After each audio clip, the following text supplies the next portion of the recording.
Ayyad Baba hakkında aytsan deyipdir. Ayyad Baba'nı Türkmen Sehradaki adamda ona Ayyad Baba demeýär. Ona Fars dilinde Baba Noel diýär. Baba Noel kim bolýar? Ayyad Baba kim bolýar? Ayyad Baba diýip şeýan kynýardaky o Christmaslar var. Kafir, Mesihi, Yahudiler. Hawa, şu toratan Mesihilerin de aslında şolal kafirlerin jeşilleri var. O şol öd etiqatlarına Hazreti İsa Aleyhisselam'ın dünyaya geleni günü deyip suratında şon jeşin tutýarlar. Otam şu taada şu elem cehanneme bir yalanla yayladıktırlar ki o şeyle her kim goşaytla falan ete yine burada etti. Şu Ayyad Babaları, Babano ölleri gelip de olancıkları şeyle savgat berýän şekilde. Awala diqqat edin Müslüman dogalım. Biz Müslüman bolup ne daşar ýagdaýymyzy kafir meňdeş bolmaly, ne eçer ýagdaýymyzy kafir meňdeş bolmaly. Eçer ýagdaýa ahlak diýilýär. Tahalluk bada. Ahlaklanmaklyk Peygamberimiz diýipdir. Allah Celle Celaluhu'nun sıfatları bilen ahlaklanan diýipdir. Şu Allah Kerim mi senne Kerim bol. Şu Rahim mi senne Rahim bol. Şu Şakur mi senne Şakur bol. Şu Reşid mi senne Reşid bol. Suratında Allah Teala'nın maraklı suratında sıfatları bilen ahlaklanmaklyk Müslümanda bolýar. Eçer ýagdaýymyzda kafir meňdeş bolmaly.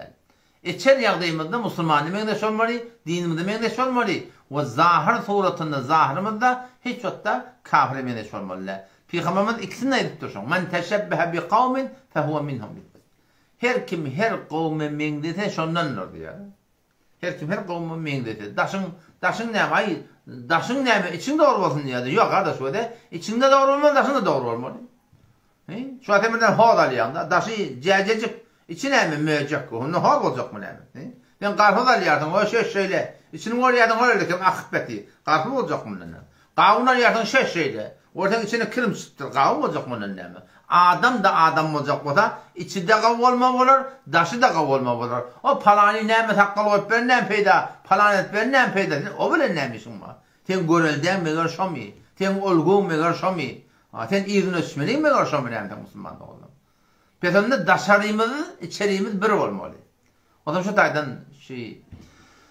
Ustadlaryň birine mertebesinde kafir bolmaga dogry de.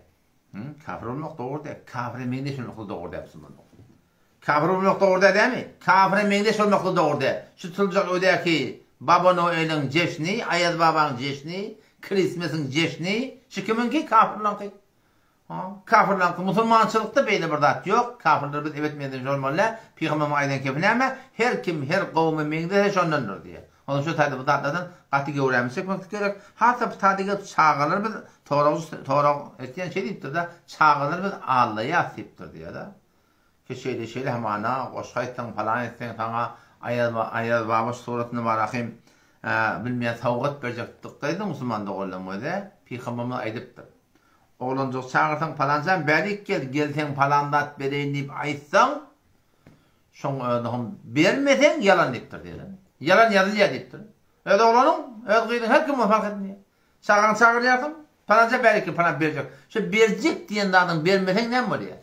Şol küllü marakim yalan hesap bolýar. Peygamberimiz onu sorapdyrlar. Musulmandana esse edar, oğurluk esse edar, falan esse edar, falan esse edar. İnçe mi günahlar sanapdyrlar Peygamberin ýanyna.